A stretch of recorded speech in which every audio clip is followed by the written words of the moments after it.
Victoria Freire, uno de los referentes, una de las referentes del feminismo en la Argentina, es la coordinadora de un observatorio que justamente trata el tema de género y políticas públicas y que lo integran figuras trascendentes, ¿no? Figuras trascendentes de lo que es el feminismo. ¿Qué tal, Victoria? ¿Cómo andas, querida?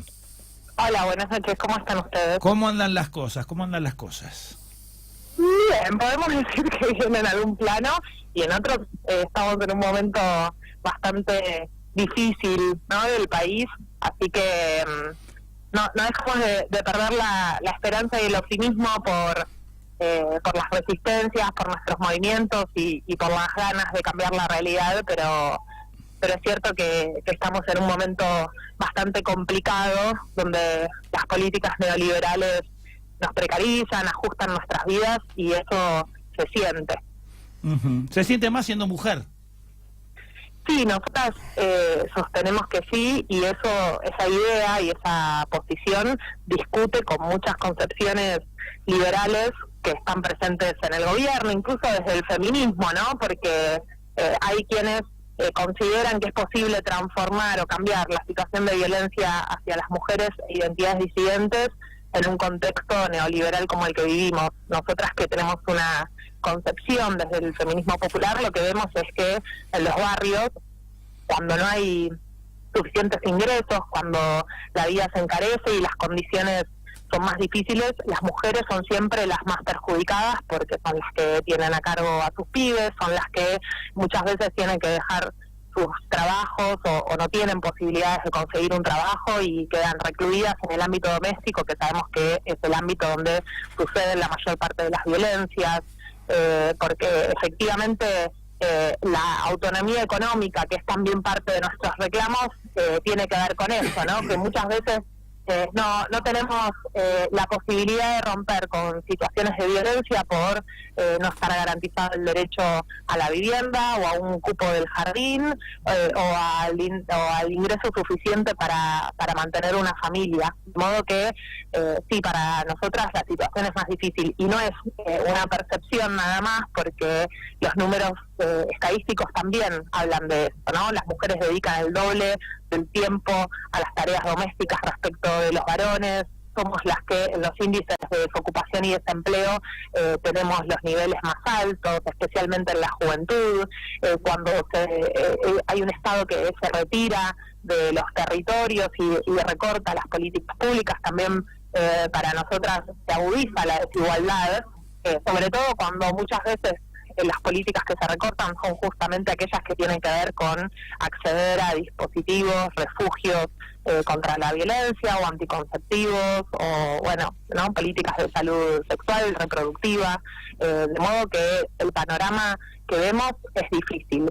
Y a su vez, como te decía, porque no dejamos de tener una perspectiva de certeza de que es posible cambiar la realidad, también son las mujeres cuando en los momentos críticos, cuando se dan momentos críticos en nuestro país, son las que nos organizamos, ¿no? Las que salimos a armar ollas comunitarias, las que arman comedores en una pieza de tu casa, porque siempre se están buscando recursos para actuar en la comunidad y resolver colectivamente los problemas. Vicky Alberto Letieri, buenas tardes. ¿Qué tal? Buenas tardes.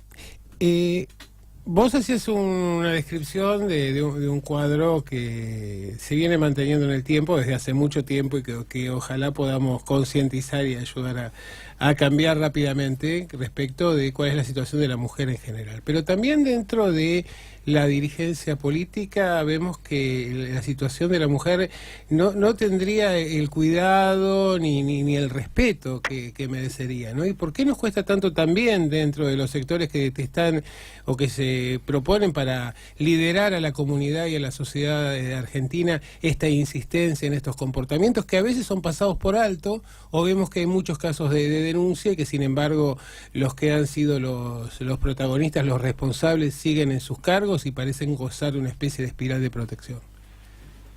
Bueno, es un problema que también tiene muchos años, ¿no? Consideremos que hace 70 años apenas las mujeres pueden ejercer su derecho al voto y desde entonces en adelante fuimos obteniendo muchísimos derechos, pero hay una sociedad machista, ¿no?, en la cual el poder está estructurado fundamentalmente en torno a varones. ¿Eso qué tiene como correlato? Que muchas veces, esto que yo decía, ¿no?, las políticas públicas fundamentalmente no están contempladas y pensadas desde una perspectiva de género, porque efectivamente falta la participación de esas mujeres en las instancias de decisión para poder llevarlas adelante. Hay una lógica en la cual se organiza el poder en nuestra sociedad que es profundamente machista, y eso afortunadamente está empezando a cambiar, o está cambiando, pero por supuesto que es un proceso que lleva tiempo y que es muy complejo, porque también hay resistencias.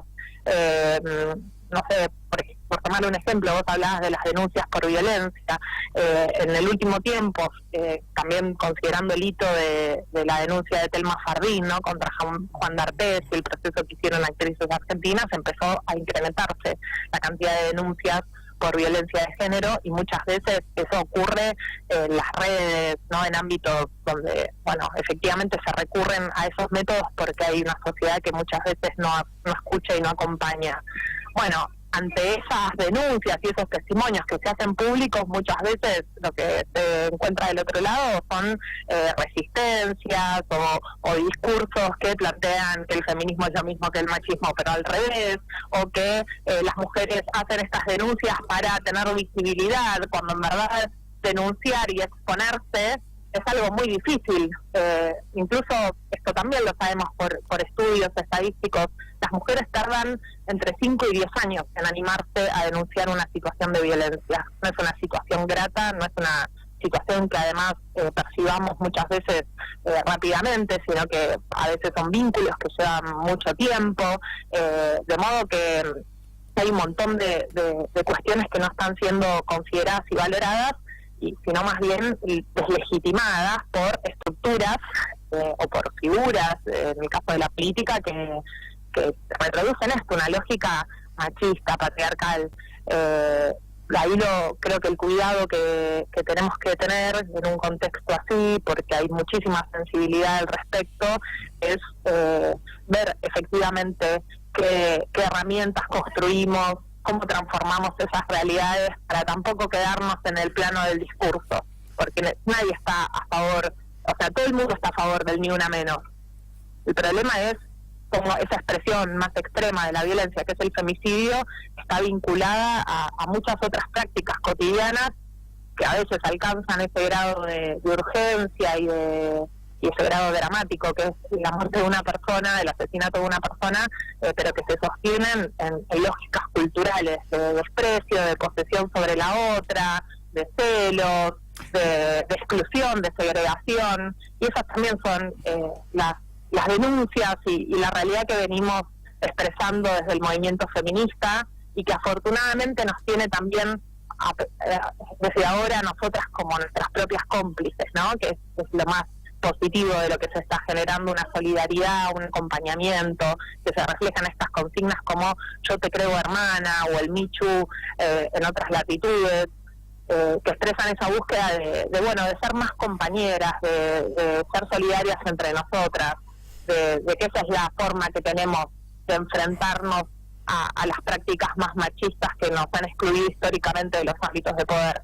Pero ya lo que iba era esto, porque efectivamente uno ve en las declaraciones, en las marchas y demás, que hay un espíritu de sororidad muy importante y que va creciendo cotidianamente. Pero después veo denuncias, como el caso aquí del legislador Mosca en la provincia de Buenos Aires, el Loco Romero, el senador Marino. Es decir, no es un espacio político, sino que es una característica de nuestra política el hecho de los casos de denuncias por abusos reiterados y demás. Y esto me parece que no se traduce en que se levante la voz lo suficiente al interior de cada espacio, a lo mejor por temor al hecho de estar haciendo el juego del otro o caer dentro de la disputa de la grieta. Sí, bueno, obviamente que a veces las situaciones de violencia se cruzan con otros actores y otras variables, digamos, que hacen que haya abordajes muy limitados. o que haya casos que son más visibles y otros casos que no, porque puede haber una utilización política. Nuestro trabajo, quienes estamos comprometidas con esto, es, por supuesto, poder entender que la violencia es transversal, que ocurre en todos los espacios políticos, en todos los sectores de la sociedad. Hay a veces ideas, mitos, ¿no?, de que la violencia de género solamente ocurre en los sectores populares, por ejemplo, y eso no es así, que es algo que sucede en todos los sectores. Bueno, perdóname, en este sentido, perdóname, Victoria, en este sentido, por lo menos, bueno, ya tengo algunos añitos. Cuando yo era chico se comentaba, ¿no?, en las familias que se trataban, por suerte, en mi caso fue una familia que por suerte se trataban estos temas de violencia que uno veía y se preocupaba, que veía a un compañerito de la escuela golpeado o a la madre de un compañerito golpeado. Se decía donde más se ejercía violencia eran sectores marginales, muy castigados, oprimidos, y también en las altas clases sociales, ¿no? No sé si sigue siendo así, pero... Sí, yo creo que efectivamente la violencia de género es un problema de todos los sectores sociales. Lo que hace es que se manifiesta de distintas formas, claro, ¿no? Y en realidades diferentes. En los sectores populares hay menos recursos para salir de una situación de violencia. Como te decía, si no está garantizado el derecho a la vivienda, bueno, esa mujer que está siendo parte de un vínculo violento por parte de su pareja, bueno, tiene muchas más dificultades. Claro, está ante el abismo, está ante el abismo, ¿no?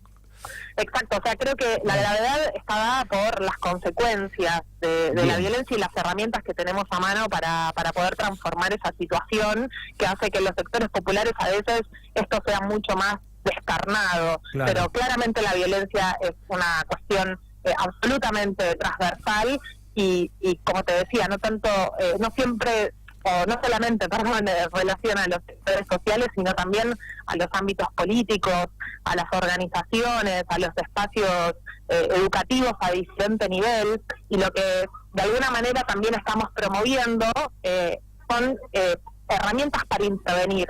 Por ejemplo, muchos espacios, organizaciones, universidades hoy se están adoptando protocolos de intervención. Bien. ¿Qué es eso? Son herramientas que permiten, en principio, identificar, bueno, hay un hecho de violencia. ¿Cuál es la gravedad de ese hecho de violencia? ¿Cómo abordarlo? ¿Cómo no hacer hincapié siempre en la pena o la sanción? Porque eso siempre opera sobre una violencia que ya ha ocurrido, sino también cómo se trabaja en la prevención, cómo se trabaja en el acompañamiento, cómo se logra que esa mujer que presta testimonio por haber sufrido alguna situación de violencia no tiene que caer nuevamente en una revictimización porque se pone en duda su testimonio, porque se le exige que pase por un montón de circuitos, entonces va de la comisaría a la fiscalía, de la fiscalía al hospital, del hospital al refugio. Esas son las herramientas que empezamos a construir para tener una mirada común y para poder priorizar el acompañamiento de las mujeres antes que todo, y poder priorizar también la prevención, es decir, trabajar sobre esos ámbitos de la sociedad donde la violencia ocurre, a través de talleres de capacitación, de formaciones. Se está poniendo en cuestión en el último tiempo también la idea de masculinidades, ¿no? Cómo construir otras masculinidades. Seguramente el prototipo de macho que antes existía, hoy cambia también, hoy ya no seduce o resulta chocante. Yo lo pienso, me resulta muy claro pensando en la televisión y los contenidos de la televisión, ¿no? Los chistes misóginos. Bueno, algunas cosas están cambiando, ¿no? Hombre que sabe cambiar pañales y cocinar, hoy seduce más a chicas de tu edad, ¿o no? Sí, por supuesto, porque cambia, porque son cuestiones muy importantes que tienen que ver con eso, con la sociedad que queremos, una sociedad donde los roles sean compartidos, donde las tareas sean equitativas, exacto, donde los vínculos sin violencia sean algo mejor, algo que queremos, algo que construimos, y no al contrario, ¿no? Una forma en la cual estamos acostumbrados a relacionarnos. Seguro. Porque hay un problema de formación, por eso también el reclamo sobre la educación sexual integral es tan importante, porque seguramente yo y ustedes, si tuvieron la suerte de recibir educación sexual en sus colegios, a lo sumo habrán tenido alguna charla sobre aparato reproductor. Bueno, la educación sexual integral lo que plantea en la ley que está aprobada desde 2012 es que la educación sexual comprende un montón de esferas, por ejemplo el cuidado del cuerpo, por ejemplo las cuestiones vinculadas a la violencia. Exacto, y además distinguir que una cosa es la sexualidad, que es más integral, y otra cosa la genitalidad, que es otra cosa, ¿no es cierto? Bueno, Victoria Freire, te agradecemos muchísimo que hayas aceptado conversar con nosotros aquí en MDM en Realpolitik, y gracias también no solo por las notas, por tu lucha, por tu convicción, y gracias por ser en definitiva una mujer que lucha por las mujeres. Bueno, muchas gracias a ustedes también por el espacio, porque también de estos compromisos, ¿no? De poder hablar de estas cosas, se construye nuestra lucha y se difunde.